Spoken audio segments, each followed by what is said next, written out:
Welcome to the Seven Figure Flipping Podcast. I am Dr. Sheri and I have the distinct pleasure to interview one of these Seven Figure Flipping members, Michael Hasso. So we are right now in beautiful Cancun. If you're wondering where the palm trees are at behind us, we're in Cancun.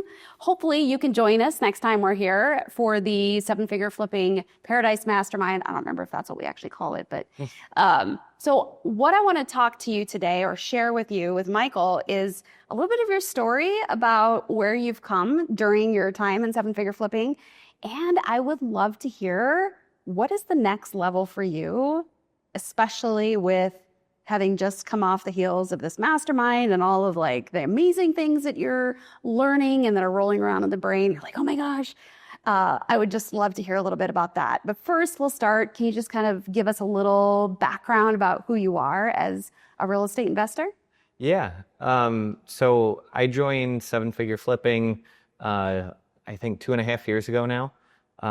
When I started, I was actually at a pretty distinct low point in my business. I'd just taken on a bunch of flips all at once. We were massively trying to scale our business, but we're not particularly successful with it at that time. So it was a challenging time. We scaled from doing one house at a time to we had as many as 9 at one time in a relatively short period of time. So we were doing a lot, and I was kind of like going crazy. I was just like, man, I got to figure out a better way to do this. And so the last 2.5 years has kind of been like my journey of figuring out what that better way is. Yeah. So I'm curious, what made you decide? Because you kind of had 2 options when you said you were at a low point. You could have been like, my ego can't take this. I'm just going to bow out. I'm not good at this. Screw it. yeah. But you took the route of, I'm not good at this. How do I get better? And how do I get around people and find the solutions? How did you make that decision? Well, I don't know if this is like a great strategy necessarily, but what was going through my mind at the time was, I want to win. And so I was like, I need to surround myself with people that are winning. Yeah. I need to be in a group of winners. And I didn't really know what it was beyond that. I was just like, that seems like a really good place to start. Okay, so super important question. Are you now around a group of winners? Yeah, absolutely. Perfect. So if you're listening to this and you're not around a group of winners in real estate investing, maybe think about it. Okay, so now we're here in Cancun. We've been here for about 6 or 7 days, hearing some amazing things. How are you going to level up your business when you go back home? Yeah, that's a really good question. So one of the things that I guess my biggest takeaway from this event in particular was really revolved around leadership. I wasn't really expecting that coming in, but there was just some things that I heard in one of the sessions that just like highlighted some gaps in my leadership. Because where we're at right now is like, I've kind of come through the storm of like what I was dealing with at the beginning. Yeah. And we corrected a lot of things. We improved a lot of the fundamentals of our business. And now we're at the point where it's like, okay, we've got a much better foundation. And now I'm trying to scale it up to that next level.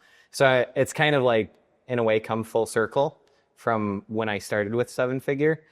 And so what that's meant for me is that like we recently just hired a couple of people, a couple of full-time people, so assistant as well as a project manager. And I have some other hires on the horizon. So one of the things that became clear to me is like, okay, there's a few things that I need to do to level up what I'm doing with my team to kind of have like a good foundation as a leader, especially around like really just training my team better, being more intentional in giving them my time so that they can grow as leaders. Yeah. And then we can take on more A players onto our team. So the leadership component that was touched on here was kind of an unexpected opportunity for growth for you. Yeah, for sure. What does your team look like now, and kind of what are the next couple hires that you're looking at? Yeah. Well, I would say right now I have a VA that's a full-time admin assistant, does some bookkeeping, things like that. Basically, does the basics of keeping me organized. And then I have a full-time project manager, and she runs a lot of the day-to-day, just running around of projects and keeping things organized on the project level. Basically anything to do with budgets and timelines. Yeah. As far as next hires, one, I'm looking for an in-person personal assistant, kind of taking the, I guess, my own personal admin to the next level, because as we took on more deals, basically what I found before I hired my current assistant is that there was a whole lot of things that I was able to offload, but there was also a lot of things I wasn't doing at all before. There was like important things, but I was just like, man, I don't have any more bandwidth. Now it's more like I need to actually take more things off my plate. I need to just have them help me keep my head on straight as we're like taking on more deals, bringing on more capital. Yeah. Things like that. So were you recognizing the need to hire that in-person assistant before you came here?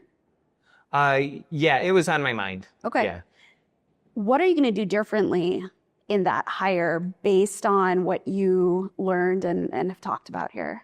Yeah, I think two things. One of them is I think there's going to be, like I said, more training for my current team as far as like clarifying their roles, planning for how these new hires fit into our team.